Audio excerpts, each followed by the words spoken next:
இல்லை sir. Dhruva sir, நீங்கள் இந்த சார்ந்த ஆக்ஷன் கிங்கு அதெல்லாம் நீங்களும் ஆக்ஷன் பிரின்ஸு நாங்கள் அவர்கிட்டே பார்த்தப்போ உங்கள்கிட்டையும் பார்க்குறோம். ஆனால் அந்த பாட்டு சீனில் அந்த காலை பிடிச்சி ஒரு முத்தம் கொடுத்தீங்க. இது சார்ட்டை பார்த்ததுக்கப்புறம் உங்கள்கிட்ட தான் பார்க்குறோம். அவர் வந்து ஆக்ஷனை விட லவ்வில் ரொமான்டிக்கில் சூப்பராக இருப்பார். அந்த பாவம் உங்கள்கிட்ட தெரிஞ்சுதீங்க. அவர் சொல்லி தான் அந்த சீனா சார்.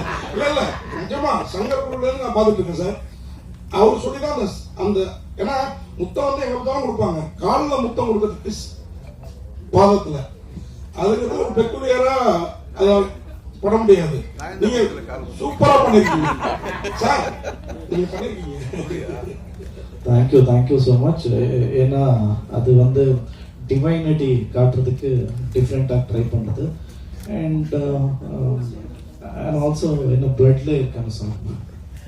Thank you sir. எல்லா லாங்குவேஜ்லையும் ஒரே தர ரிலீஸா sir?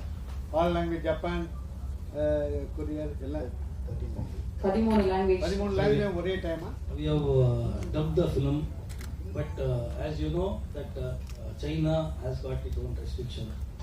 They release only 5 films. Now they have lifted. They are in talks. So possibility is there. Arjun sir, இங்கே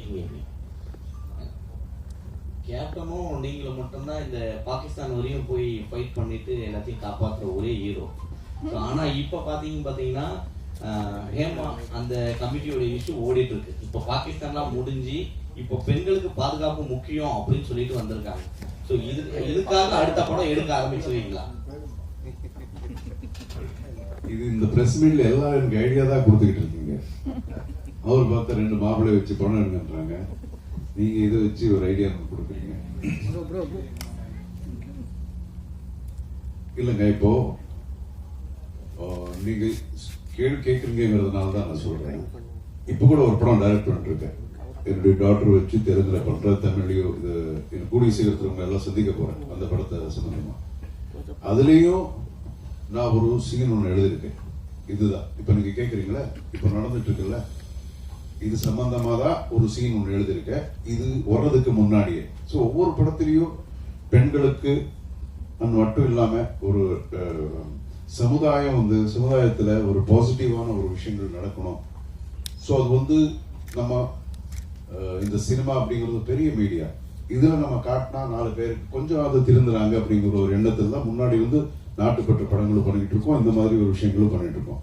இப்போ கூட அதுதான் இந்த ஒரு ஒரு சின்ன ஒரு குழந்தை வந்து ஒரு தப்பா சில பேர் இது பண்ணிடுவாங்க, ஹராஸ் பண்ணிடுவாங்க.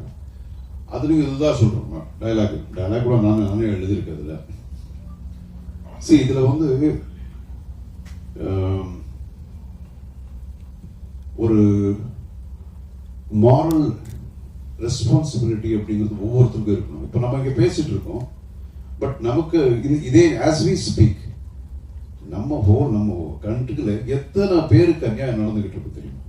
நமக்கு பேசும்போது நிறைய நடந்துட்டு இருக்கு. ஸோ எல்லா இடத்துலயும் இப்போ எல்லாரும் வந்து காப்பாற்ற முடியாது, ஒரு ஹீரோ அப்படிங்கிறவங்க காப்பாற்ற முடியாது. பட் அது ஒரு பேசிக் உணர்வு அப்படிங்கிறது ஒவ்வொருத்தருக்கு அந்த மாரல் ரெஸ்பான்சிபிலிட்டிங்கிறது இருக்கணும்.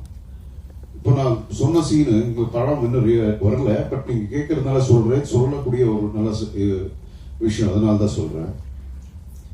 இப்படியே பண்ணும்போது ஒருத்தர் என்ன பண்ணிடுவாரு, ஒரு சின்ன பையன் வந்து வீடியோ எடுத்துட்டு இருப்பான்.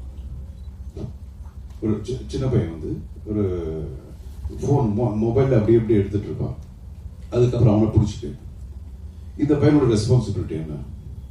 அவன் என்ன பண்ணிடுவான், இதெல்லாம் எடுத்துட்டு இப்போ ஒரு பொண்ணை பத்தி ஆதங்கமா பேசிட்டு இருக்கும் போது இப்படி நடந்தது அப்படி நடந்தது அப்படிங்கிற ஆதங்கமா பேசும்போது ஒரு பையன் எடுத்துட்டு இருப்பான். அவனுடைய ரெஸ்பான்சிபிலிட்டி எது இருக்குன்னா அதை எடுத்து ட்விட்டர்ல போடுவான், இன்னொன்னு போடுவான், இன்னொரு சோசியல் பிளாட்ஃபார்ம்ல போட்டுருவான்.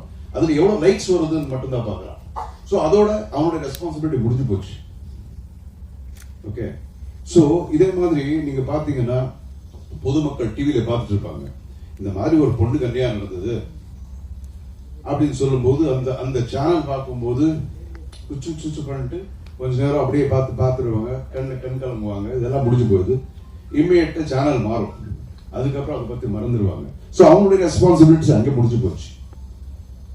இதே மாதிரி தான் எல்லாருக்கும், ஈவன் டிவி சேனல்ஸும் அப்படிதான். ஏதாவது ஒரு விஷயம் வந்தால் அதுக்கு ஒரு மியூசிக் ஒன்று போடுவோம், ஆர்ஆர் ஒன்று பேக்ரவுண்ட் இதெல்லாம் பண்ணிட்டு அது ஃபுல்லு முடியுது. அதுக்கப்புறம் அவங்களோட ரெஸ்பான்சிபிலிட்டி எங்கே முடிச்சு போயிடுது. ஸோ இப்படி இருக்கக்கூடாது. இப்படி இல்லாமல் ஒவ்வொருத்தருக்கும் அந்த ஒரு ஃபீலிங் இருக்கணும். ஒரு மாரல் ரெஸ்பான்சிபிலிட்டி, அந்த பாண்டேஜ் அப்படின்னு இருந்தால் தான் இந்த மாதிரி விஷயங்கள் வந்து தடுக்க முடியும். இல்லைன்னா ரொம்ப கஷ்டம். எல்லா உலகத்திலும் எல்லா இடத்துலையும் இந்த மாதிரி நடக்கும், நடந்துகிட்டு இருக்கு. அது இப்போ வந்து ரொம்ப ஜாஸ்தியாயிட்டு இருக்கு. ஸோ இதெல்லாம் தடுக்கணும்னா அது ஒவ்வொருத்தருக்கும் அந்த ஒரு உணர்வுகள் இருந்தால் தாங்க முடியும். ஒருத்தனால எதுவும் மாற்றவே முடியாது. ஏதோ எத்தனை இந்த மாதிரி ஒரு கமிஷன்ஸோ என்ன மாதிரி வந்தாலும் இந்த மாதிரி பிரச்சனைகள் நிறுத்தணும்னா அது எல்லாரும் சேர்ந்து பண்ணால் தாங்க முடியும். இது ஒருத்தரால ஒரு இண்டஸ்ட்ரியால இது நிறுத்தணும் அப்படிங்கிறது கிடையாது. எல்லா இடத்துலயும் நடக்குது. எல்லா இடத்துலயும் நல்லவங்க இருக்காங்க, எல்லா இடத்துலயும் கெட்டவங்க இருக்காங்க. நீங்க சொல்லுங்க, ஏதாவது ஒரு ஃபீல்ட்ல ஒரு பேங்க் எடுத்துங்களேன், அங்க இல்லையா? இன்னொரு நீங்க ஏதாவது நீங்க எடுத்துங்களேன், எந்த ஒரு தொழில் நீங்க எடுத்துக்கிட்டீங்கனாலும் அங்கேயும் நல்லது இருக்கு, நல்லவங்க இருக்காங்க, அதே மாதிரி தப்பான ஆளுங்களும் இருக்கிறாங்க. ஸோ குறிப்பிட்டு இதுதான் இங்க இடத்துல தான் நடக்குது அப்படிங்கிறது சொல்ல முடியாது. ஸோ இது வந்து ரொம்ப சென்சிட்டிவான விஷயம். ஒவ்வொருத்தருக்கும் இருக்கணும். நம்ம எல்லாருக்கும் ஒவ்வொருத்தருக்கும் அந்த உணர்வு இருந்து அது எல்லாரும் ஒட்டுமொத்தமா முயற்சி பண்ணால்தான் இந்த மாதிரி விஷயங்களை தடுக்க முடியும், குறைக்க முடியும். தெலுங்குல ஜூனியர் என்டிஆருக்கு முடிஞ்சு போச்சு. வேகமா பண்ணுவாரு. அவருக்கு பாடிக்கு ஃபர்ஸ்ட் டைம் வேண்டாம்னாலும் திருப்பி அப்படியே திமுறல உங்க மறுபடியும் அதே மாதிரி தான் பயங்கரமா பண்ணியிருந்தாரு. இந்த படத்துலயும் மார்ட்டின்லயும் அந்த மாதிரி கொடுத்துருப்பீங்களா?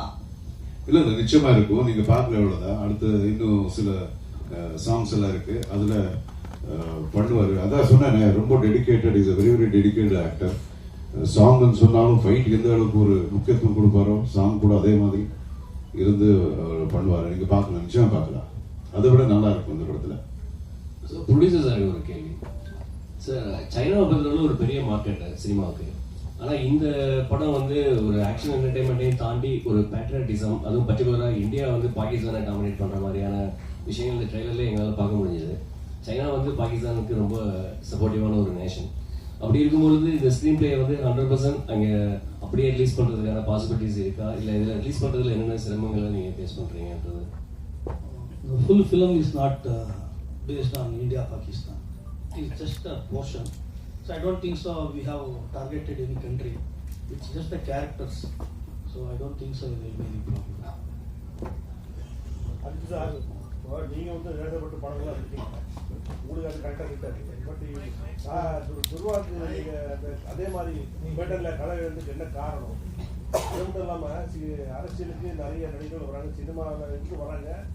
அவங்க வந்து அரசியல் படங்கள் நடிக்கிறது, தேசப்பட்ட படங்கள் நடிக்கிறது இல்லை. பட் நீங்கள் தேசப்பட்ட படங்கள் நடிச்சிருக்கீங்க, அரசியல் படங்கள் நடிச்சிருக்கீங்க, ஆனால் அரசியலுக்கு வரல. இது ரெண்டுத்துக்கும் நீங்கள் சொன்னா நல்லா. டோட்டலா குழப்பிட்டீங்க. தேசப்பட்ட படங்கள் நீங்க நடிக்கிறீங்க, துர்வாசாரியாக அது செட் ஆகுமா? அது எதுக்கு? அதான் அவங்க இதான். இப்போ ஒருத்தருக்கு இது செட் ஆகும் செட் ஆகாது அப்படிங்கிறது கிடையாது. நல்ல விஷயம் யார் சொன்னாலும் அது கரெக்டா சொன்னா அது மக்களுக்கு போய் சேரும் அப்படிங்கிறது. இன்னொன்று நீங்க சொல்றது ஒரு இதுல கரெக்ட். என்னன்னா அந்த ஒரு இமேஜ் ஒருத்தருக்கு இருக்கணும் அப்படின்னு சொல்ல வரீங்க. ஸோ இமேஜ் நாம தானே வந்து டெவலப் பண்ணிக்கணும். இப்போ ஜெய்ஹிந்த் அதுக்கு முன்னாடி நான் பண்ண படங்கள் எல்லாம் வந்து இமேஜ் இல்லை. அப்படியே ஒன்னொன்னா பார்த்தா அதுக்கப்புறம் நீங்க ஒத்துக்கிட்டீங்க, ஓகே நீங்க பண்ணலாம், நாட்டுப்பட்டு பண்ணலாம். அதே மாதிரி தான் இதுக்கு முன்னாடி நான் சொன்ன மாதிரி இது ஒரு நல்ல மீடியா. நம்ம நல்ல விஷயத்த சொல்லி பார்க்கலாம். அதுல இருந்து யாராவது வந்து ஒரு ஆள் மாறினாலும் அது வந்து ஒரு அச்சீவ்மெண்ட் தான். தேசப்பட்ட படங்கள் நடிச்சீங்க, தேசத்துக்காக நீங்க அரசியலுக்கு வந்தா வந்து ஏதாவது பணியாற்றுங்க. நல்லா இருக்குது உங்களுக்கு புரியுது இல்ல? அரசியலுக்கு நிறைய நடிகர்கள் வராங்க, நீங்க ஏன் வரல அப்படின்னு இல்ல. அதுக்குண்டான என்ன சொல்லுவாங்க, அதுக்குண்டான ஸ்கில் எனக்கு இல்லைன்னு நான் நினைக்கிறேன்.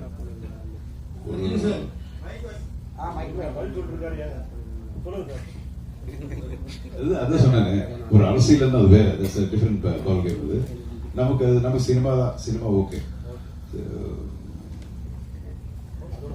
அதோட போகுது. துருவாக்காக இந்த கதையை நீங்க உருவாக்கியிருக்கீங்க.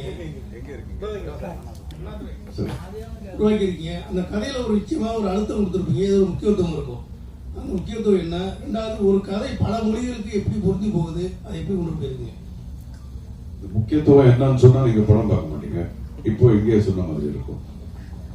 இன்னொன்னு, ஓகே, உங்களுடைய ரெண்டாவது கேள்விக்கு நான் இதுக்கு முன்னாடி சொன்னேன் உங்களுக்கு. ஒரு ஆக்ஷன் அப்படிங்கிறது இப்போ எம்ஜிஆர் சார் படங்கள் இதெல்லாம் இருக்கு.